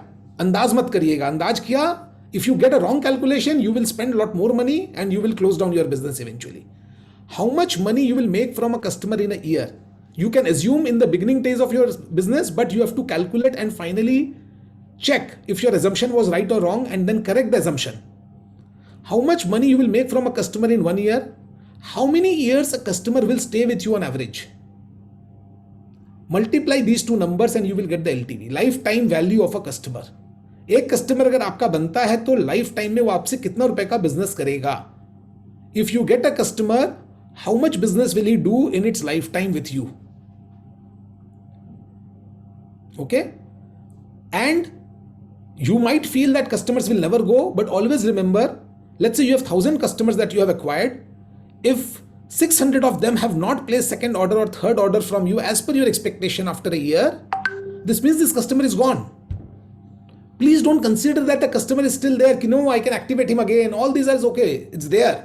Those you can always do, but it's bullshit. Don't get into a dream world. The reality is that that customer is gone for now, at least. So the lifetime value is gone. If I have to ask him to do business with me again, I have to again sell to him. मेरे को वापस से मेरा sales का खर्चा लगेगा उसको वापस लाने के लिए. ठीक है? So which restaurant in Kolkata has a very high LTV to CAC ratio? Let me ask you this interesting question. How many of you are from Kolkata? Majority? I am not. No problem. Delhi. So can you tell me about a restaurant, let's say in India, which has a very high LTV to CAC ratio for whichever part of the country you are from? Haldiram. Okay. Which other company? I Haldiram. believe it's Domino's. Wonderful. So to get a high LTV by CAC, what do you need? What do you need to do to get a high LTV by CAC? You need to spend less on marketing and get more returns from the customer. How can you do that? Customer The- satisfaction. Yes. So what do you need to do customer satisfaction? Customer relationship? Yep. Yeah. Can you see the block on the top of channels there? Yeah. Now do you realize why that has been put there? Yes. Make sense? Yeah. All these things are coming together, the business model. Yes. Everything Yes, is sir. interrelated. अब सब समझ में आ रहा है? You are getting all this picture clearer now? Yes. Wonderful. I'm so happy. Now, when you talk about customer relationship, channel, value proposition, and of course, the most important thing, delivering the value, right? Value proposition, one thing is saying the value proposition, second is living the value proposition. If you can live the value proposition and can create a good brand image, the brand image is the perception that is in people's mind, right? If you can create a solid brand image in people's mind, that will call the recall. And when the recall happens, your LTV by CAC will be sky high, right? When you say Haldiram, why do you know why I asked this question? I asked this question because when Haldiram comes to your mind, it means that Haldiram has a massive brand recall for you, right? If Haldiram has a massive brand recall, they are making huge amount of money because they don't have to spend on marketing to get you into Haldiram every day. Domino's don't have to spend as much money as Pizza Hut has to spend to get people inside Pizza Hut. Because Domino's has a better brand recall. Earlier, Pizza Hut had a better brand recall when Pizza Hut got launched in India. They both came together. Now they both took very different strategies. And that is where business model comes in the play. So Pizza Hut had a business model. They said, ki yaar, we will open very high quality dine-in restaurants. Very high customer service, right? Domino's said, I will open 4 times more restaurants than Pizza Hut, but I will open very small restaurants where only there will be 2-3 seats and rest we will do home delivery, 30-minute home delivery. Because people don't care where they are eating pizza because they are hungry, they need to grab something, they need to eat something. That was their thinking process. Pizza Hut said people will eat pizza, they will come with their family, enjoy, have a good time. The 2 different business models, right? Can you relate there are 2 different business models altogether? The value proposition is very different. Because the persona Customer segment is also different. Customer segment is also different. Because the customer segment they were targeting was different, the value proposition was different, so their channel was different, and therefore their customer relationship was different. All falling in place now? Yes. Yes. So आपको समझ में आ रहा? How would you put a business model now?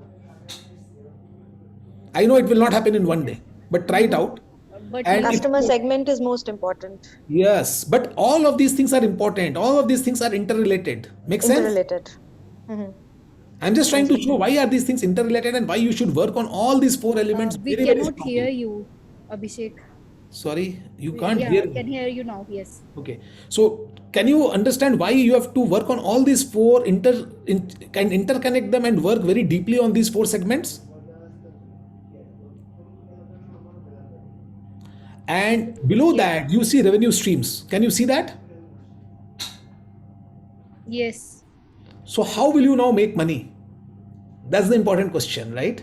So will you make money by giving the content free and take money on the advertising? Will you make money by selling the product and charge a fee on the merchandise?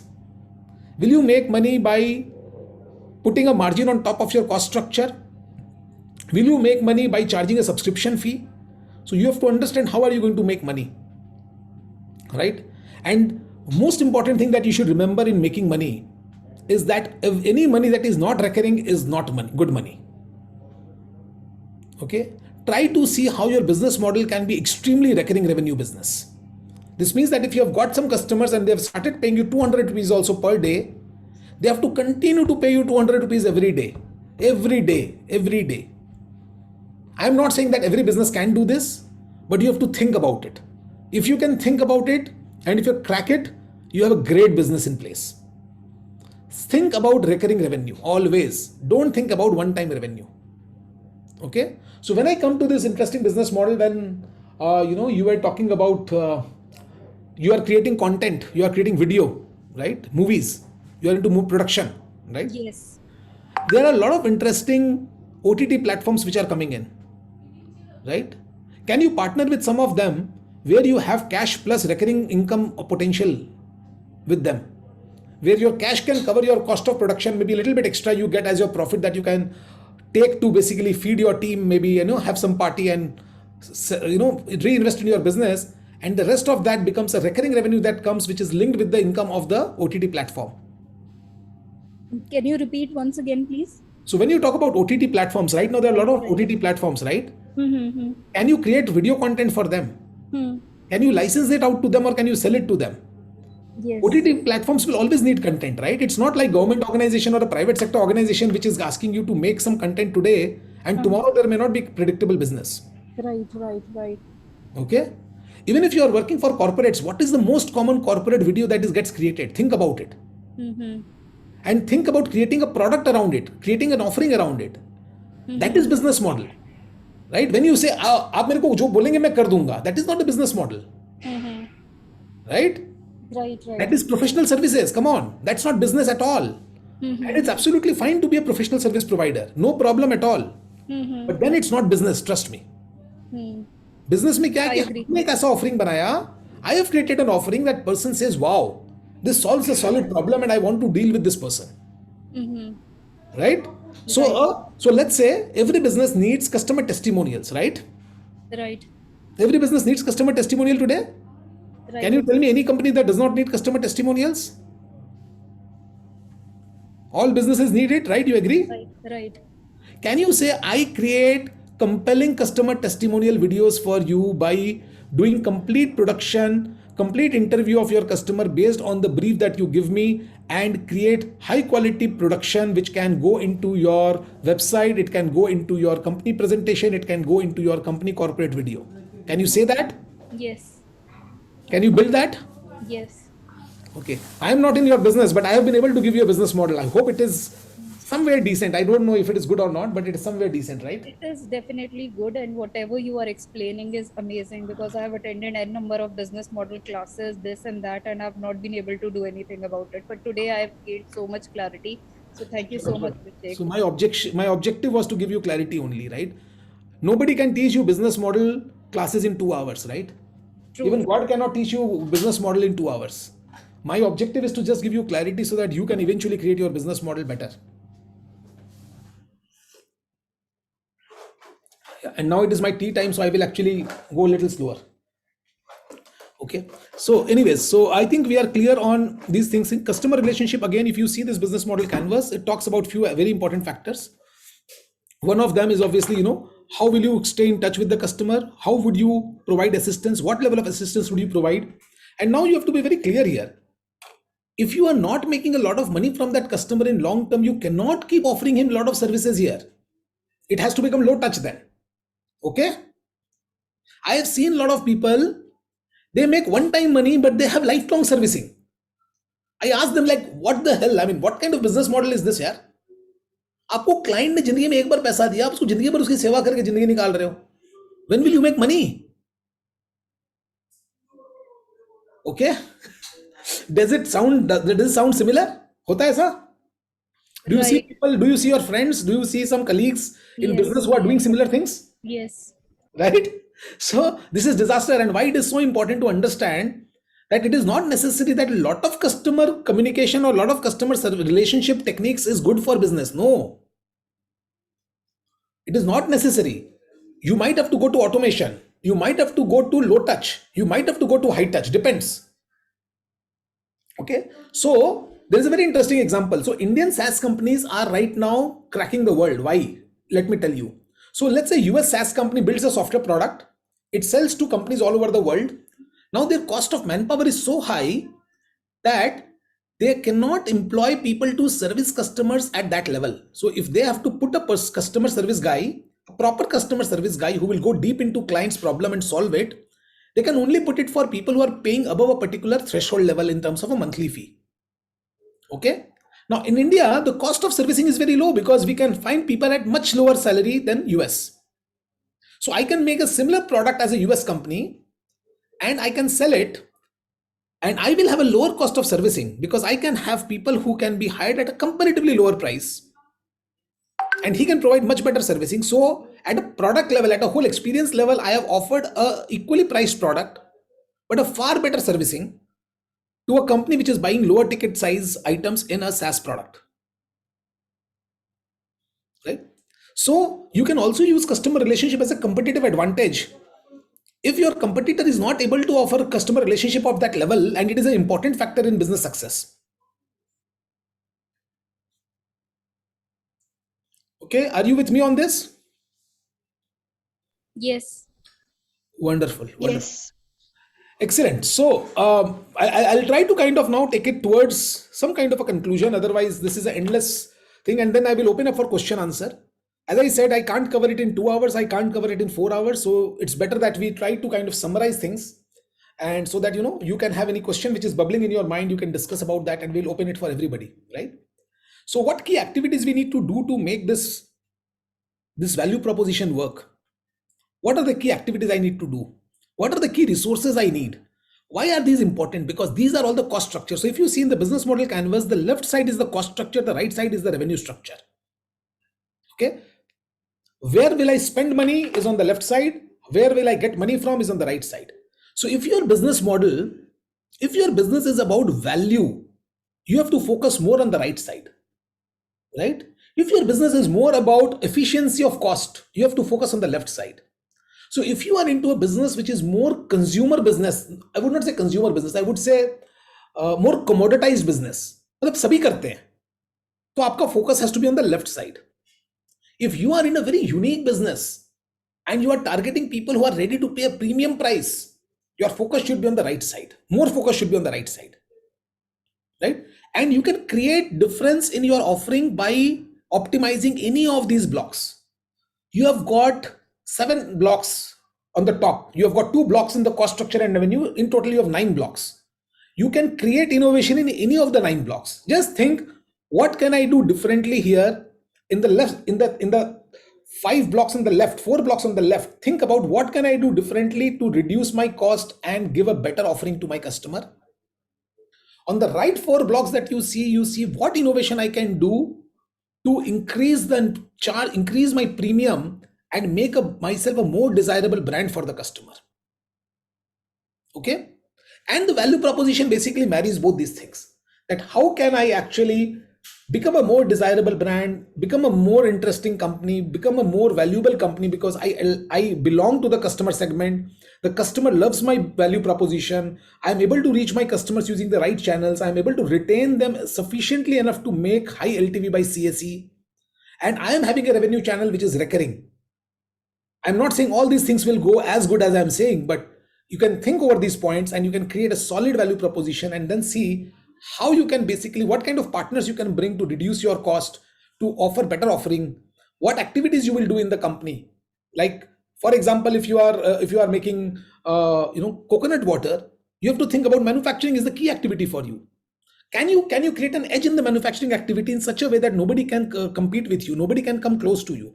Can you have a secret sauce in your whole process, that you have a patent pending process or you have a patented process, so that your competitor cannot claim what you are doing as their own? Okay. What kind of key resources you need to hire? So all the resources are not key resources in a company. There are certain resources which are key, be it manpower, be it any other resources, right? So for example, let's say you have a secret sauce that you put into your coconut water. I don't know what it is. Then that resource is secret sauce, right? You have to have the supply of that at time. If you don't have that supplied in time, you are in trouble. I am a software company. For me, the key resource is a head of HR. If I have a poor quality head of HR, my business will crash down. If I have a poor quality head of sales, my business will crash out. Right? So for me, these are 2 major human resources which are very key. Okay. We used to think that office and hardware infrastructure was very key resources, but it was proven wrong in the COVID. So a lot of times you have to revisit your business model canvas to see that, okay, I consider that as a key resource. Is it a key resource or is it not? So this will allow you to, continuously see your business in a new light and improve your business. A lot of times we don't see our business in a new light, right? We continue to do the same thing again and again and again, and we expect new results. It doesn't work that way, right? So who are your key partners? What are the key activities you do, and what are the key resources you need? I'm not going to go deep into that because that will be very, very, that is useful, but that is extremely useful if your business is so critical to that. Cost cutting is extremely critical to your business, and your supply chain is extremely critical to your business. Then this left part becomes very important, and don't ignore it at that time.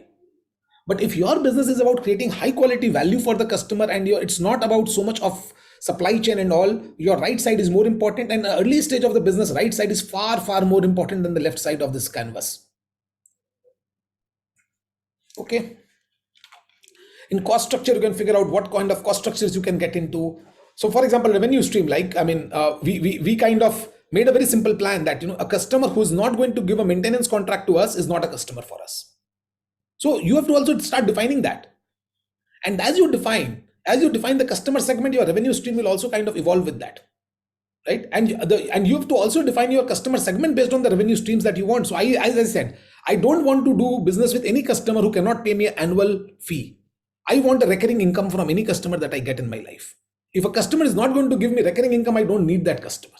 So this is my thinking process. So from this thinking process, I derived a part of my customer segment, and I further filtered my customer segment. So don't think that customer segment will only let you understand what the revenue streams are. Revenue stream will also feed into your customer segment. A right revenue stream thinking process, and if you are sacrosanct about it, if you are so stubborn about that, this is my values, this is my revenue stream, I will not compromise on my revenue stream. In that case, your customer segment has to follow that revenue stream, because if you are having another kind of customer who's not ready to pay you a monthly or annual maintenance cost, right, then that revenue stream will not be done, and your whole thesis of your business will fall flat. Okay, so when I decided that my revenue stream has to be recurring, I figured out only the mid to large sized companies in India, right, have generally asked for a maintenance contract. Then I further figured out only banks have to have a maintenance contract which is mandated by RBI. They cannot live in this business without having a maintenance contract, even for the smallest of the project that they do. Okay, and that is by RBI, because RBI audits them. कि आपने इतने सारे softwares बनाए हैं, इसके आप इसका maintenance contract कहां दिखाइए हमें. So we said, wow, this is matching my thesis. My revenue stream thesis is that every customer must give recurring revenue. Banks have to have recurring spend on every product that they create, because RBI mandates them to buy a maintenance contract. Chalo. So my customer segment, I cut down further from eight industries to only 2 industries now, or 3 industries now. So I created a further thesis that my customer segments will be only from that. So right now I start with financial service and banking, and any customer segment that I have to add must be from an extremely regulated industry. I'm just giving you my example because I understand my business much more than any other business. So it should be from extremely regulated industry, because the moment it's a regulated industry, right, the company will always be very safe. He will play safe. He will say, okay, yaar, maintenance contract ka paisa de do, because we don't want to be in a non-compliant situation. Okay, so is it clear that how revenue stream can also directly impact on the customer segment which you are going to go after? And customer segment, of course, have impact on customer relationship, channels, value prop. And when you decide what you are going to offer, based on that, you will start thinking about the key partners, key activities, and key resources. And then you will see what is the cost structure that comes out of it, and then you start optimizing that. So when you squeeze the left side and you blow the right side, right, you have bigger margins. It's as simple as that. And you optimize it to a point where it can stand on its own, and then you create the people structure around it. This basically gives you a broad level strategy. Then you create the people structure around it to hold this and run it for you. Okay, and then it becomes a business. Otherwise it remains a profession, to be honest. Okay, so here I will end my feeble attempt to do a highly interactive session. Now you can ask me questions and we can become fully interactive now. You So, have said that manufacturing process and everything selling it includes a business.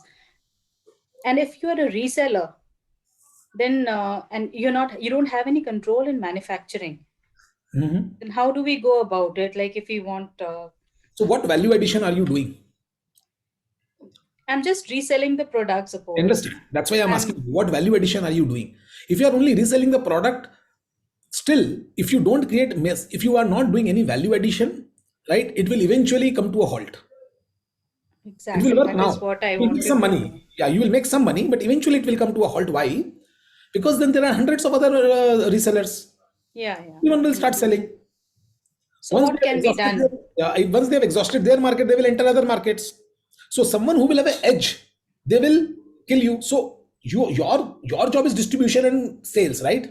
Yeah. How are you going to do that differently so that you win? Because now you don't control the value proposition. Hmm. Exactly. Yeah. That is what I wanted to ask. Like, what can I do Then your if value suppose proposition I'm is then your value proposition will come from customer relationship. okay? Right. Okay. Then your value proposition will derive from customer relationship. Why will one person talk about you to the other person ki isse kharido? Hmm. Okay. Yeah. Yeah, because you don't control the product level value proposition, right? Yeah, that's what. Yeah. Because product is designed, and you It's can designed. also change the communication. So, for example, I see there are a lot of life insurance agents who are very successful. Yeah, they're selling others' products, They are selling but others products. the way they put it, it's The way different. they put it, the way they build relationships, the Hmm. way they do servicing. So, for them, the customer relationship box is the most critical box. Exactly. Okay. Okay. Yeah. Thank you. Thank you so much. And sir, please, could you explain the magic ratio once again? So, magic ratio is very simple. Your lifetime value of the customer, is this clear to you? Yeah, that is clear. Yeah. If it is not, don't worry. Go and search on internet, search LTV and search CAC. Okay, or search lifetime value or search customer acquisition cost. You will get that. But still, I'm explaining you. Okay. Hmm. So if I get a customer A, on average, I'm again talking average. Average is a very important word here. Okay. Hmm. On average, how long does this customer stick with me? Okay. On average, how much money he spends with me every year? Hmm. So your average spend multiply by average number of years he stays with me equal to the amount of average amount of money that any individual customer will spend with me, Yeah. right? Yes. Yes. Yes. So this is lifetime value. Money is if this customer comes to me, what is he going to spend in his lifetime relationship with me? But does a customer stay for a lifetime? I mean, No, no, no. no. I'm saying lifetime value means his lifetime with you. It can be 3 years, it can be 4 years. That's what I'm saying. Find out Okay. what is the number of years a customer stays with you. Okay. Okay. Fine. Yeah. So let's say Hmm. customers, once customer stays on average, let's say you pick out a list of 100 customers of yours, Hmm. right? Let's say one customer has stayed for 7 years, one customer has stayed for 3 years, one customer has continually staying for last 8 years, some customer have left you in 5 years, so on and so forth. You have all the data. Hmm. Yeah. You can easily average that out, right? Okay. So that is the average time a customer spends with you, right? Hmm. Yes. And now you also know the revenue that each of your customers have given you over this period. Hmm. Yes. Dividing the revenue of each customer by the number of years they have stayed with you, you will get the average spend that the customer has done with you. Yes. This will also give you an overall average spend of what average on average every customer spend with you every year. Yeah. You can calculate that. It's Yeah. it's a Yeah. Yeah. Excel formula. Yeah. Yeah. Yeah. Yeah. How you Yes. multiply the average spend of a customer with you multiplied by the average number of years he stays with you to get a lifetime value of the customer. So lifetime value is a colloquial term. Lifetime doesn't mean he's staying with you lifetime. Mm-hmm. Okay. Okay. Yeah. And Thank you so then much. cost of Thank you. customer acquisition is how much money you are spending to acquire that customer. That includes your sales cost, marketing cost, advertising cost, whatever cost you have, right? If it's a commission, if it's a incentive, that whatever you have to pay as a cost of customer acquisition for acquiring each customer, what is the money you spend? Okay. Okay. Fine. Fine. Okay, so Thank you. LTV by CAC is a very important ratio. Why it is important? If a company has very high LTV by CAC, like my company had like LTV by CAC almost going to 27, 28. Okay. Mm-hmm. And that's very bad. It's why it is bad. It fundamentally it looks like it's very good, right? Mm-hmm. If I can make more money by spending less money in marketing, it's great. Yeah, But can you tell me why high LTV by CAC ratio is very bad? that's difficult to answer. It's bad because the company is not marketing to its potential. Okay. This means I can spend a lot of money because I'm getting a lot of money. I'm making a lot Mm-hmm. of money. I can spend and grow very fast. I can If I spend, spend on marketing. I can spend on my sales and marketing. I have a lot of money coming in that I can push in sales and marketing and I can grow my business like a rocket ship. But I'm not doing it. Okay. But I'm Okay. not doing it. That is what has been Mm-hmm. reflected by LTV by CAC. This So means that what? high LTV by CAC means that you can spend a lot of money in your marketing and sales. Mm-hmm. Okay. A low LTV by CAC means that you are not making enough money by your entire game plan. So you have to optimize it to survive the game. Because if you don't make enough money from your customers, your business is at risk. Mm-hmm. So you have to figure out how can you increase your LTV. So you have to figure out how you can increase the amount of money you can make from each customer that you are getting, or you reduce your cost of acquiring customers. Something you have to do. It tells Mm-hmm. you that you have to do something. A low LTV by CAC tells you have to do something. A high LTV by CAC also tells you have to do something. So what is the average magic ratio which it should be, LTV? That's very difficult to say. It's different for different businesses. But what I'm saying is that generally I would say that, if someone has a LTV to CAC around 7, 8, I think is okay. If he Okay. has lower LTV by CAC than 7, 8, I would say that they have to figure out how to fix their system. Someone has LTV ratio, I think more than 12, 13, 10, 12, 13, 15. I think he has a lot of potential that he can spend to, make his engine better, his business engine better. Okay. Okay. Got it. Thank you so much. Thank you. But again, these are all relative terms, right? So it will change from industry to industry. Yeah. Can I answer any other question for you guys? Okay, let me remove Yes, this. there is one on the question answer pad, and this is from Rinku. She talks about my initiative is to eat healthy and non-greasy ways. I'm skilled in cooking zero oil food, but she is not able to formulate her business model. So See, Rinku, this is, I think you are figuring out your position, you are figuring out your value prop right now, right? So your initiative is to eat healthy and non-greasy way, which is good. I'm skilled in cooking zero oil food, but are you going to sell the food? I don't know. Are you going to sell the utensils to cook such food? I don't know. So you have to figure out which segment are you going to go after? Where does your expertise lies, or what problem are you really trying to solve? Okay. So you have to figure that out, and then you have to design a business model around that. Because this is just saying, you are saying that I want Calcutta to be a less polluted city, right? So if you are good in cooking zero oil food, right? Maybe you want to cook and you want to sell, right? But if you want to cook and sell, right, you will again be creating an environment. So you can launch a business model for you can be a cloud kitchen which is offering healthy food, which is offering zero oil food, and you can brand it like that it's a zero oil food and I am running a cloud kitchen, and you can be very popular among people who want to eat healthy. So yeah, I mean just thinking aloud, I got this very basic idea talking to you guys right now. You can open a cloud kitchen which is basically into zero oil cooking, and I think you can attract a lot of people, and you can use the channels of Zomato, Swiggy to sell, so you don't have to kind of create your own marketing madness. so Shanu, your hand is raised. Do you have a question? No, no, thank you. Okay. I've asked my question. Okay. So Kripa, your hand is also raised. So do you have a question? Sorry? Do you have a question? Your hand is raised. No. I just want to thank Abhishek. Thank you so very much. You are awesome, I must say. The way you have explained it so simply, so effortlessly. I mean, the person who has done business can only explain these things. So thank you so very much in the TiE team. Thank you so very much once again. Thank you. And if you have your business models, again, you can share that with me once you have done your BMC.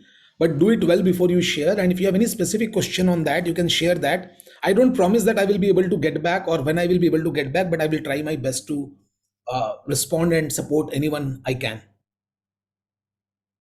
Okay, for that, I think we already have a created a WhatsApp group where we will share. Abhishek, if it's okay that we can share this BMC lean model canvas, template with them so that they can have it at their hand and go. Just search online. Yeah, I mean, you will get it. It's Okay, online. so Just great. search business model canvas online, and you will get many of them. I mean, Is there any way to attach a document here? I can attach it right here. Let me see. On Yes, the yes, chat, you I can can attach a chat your document. chat. I'll attach that right now. No worries. It's right That there. My laptop. Yeah. right, right. So that's great. So guys, for you all to have any understanding, you have this entire week to work on your BMC models before you come in for the next masterclass, which is on marketing and understanding of your marketing and branding dynamics with CD Mitra. Uh, and before we close this, any more questions coming from Mr. Rungta? I just like to thank him. Thank you so much, and thank you, TIE, for this amazing, amazing session. Thank you so much. Thanks, Payal. By the way, CD Da may kill me because I think I covered a part of marketing and branding today. Anyway, No, there is this always is a part of it. refinement Yeah, needed. without this, you can't do business modeling. Anyways, thank you. Thank you, guys. Take care. Have a great day. Thank you Thank you so much, very sir. much. Thank you very much. Thank you, Abhishek. So thank you everyone for joining in. Please have your business model canvas ready. So the next week, when you come in for a marketing class, you have at least defined parameters because then CD will not have to go through a lot of other parameters like, defining your customer, defining your niche and everything. He will then start with, the space where he's going to talk about your brand building, marketing strategy building. And this is a very core of any business that we start with. So I would love you all to have your business model canvases ready. If there is a question, there is already a WhatsApp group created. Otherwise, please revert back on the email sent to you for logging in, and then we will help you through the same. And any messages required, any explanation required, it will come through Neha to me or on the WhatsApp group straight away, which has been created. If you're not yet a part of the WhatsApp group, please, Neha, can you just pin your number so that you can be a part? They can reach out to you. I guess everybody have my number because today morning already I have WhatsApp all of them to with the Zoom link. So I guess they have already my number. Okay, so that's great, guys. So you all already have Neha's number. Please reach back. We are here to support you. Take your businesses to next level. So come in with your questions, and the more and more questions you come in, I will make sure that I keep answering all of them. All right. Sorry, can I ask something? Yes, Shanu, please go ahead. If we miss one session, can we get the recording? Shanu, yes, you can get the recording, but you at least, since it's only, I think, 7 sessions, so we're making sure that you're present live and here with us so that, you can keep reviewing the work that you want to do. Okay. That I would love to, but Yeah. Might be some Yes, only some the other people work who or miss something. will get it because it comes with a certain parameters of helping you get the certification in the end. It also comes in with a parameter of helping you going ahead in the process. So Shanu, this is there. Guys, we also have a pitch competition in the end, which is going to talk about, whatever you've learned in this entire process. And that is going to happen on 22nd April. So this workshop is not for fun. It is for letting you to know that this is going to actually impact the way you do your business. And we are also taking it serious because we will have proper pitch competition by the end of this program, which is on 22nd April, where we will also prepare you for pitching, funding, raising, or anything. We will have VCs who are going to come in and judge you for the same prospects. And we soon even have the global pitch competition for women, which is coming in. So watch out for this. And the global is at a very high level. It happens in Dubai. There have been few people who've been part with us in Calcutta last year. And this year also we're going to take it ahead. So if you all come in, we will be able to help you grow and become better entrepreneurs in the process. So this is what I would have, what I have to say. Any questions, any answers you want from me?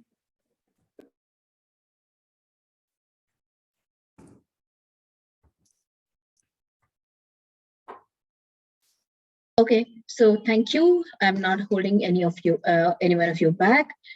We are good to go in that process. Thank you so much. Thank you, everyone. We have our next session on Friday at the same time. I hope you all guys join in, right? We will share the details, login details soon. Thank you. Thanks, Rachna. Thank you. Thank you. Thank you very much. Thanks. Bye.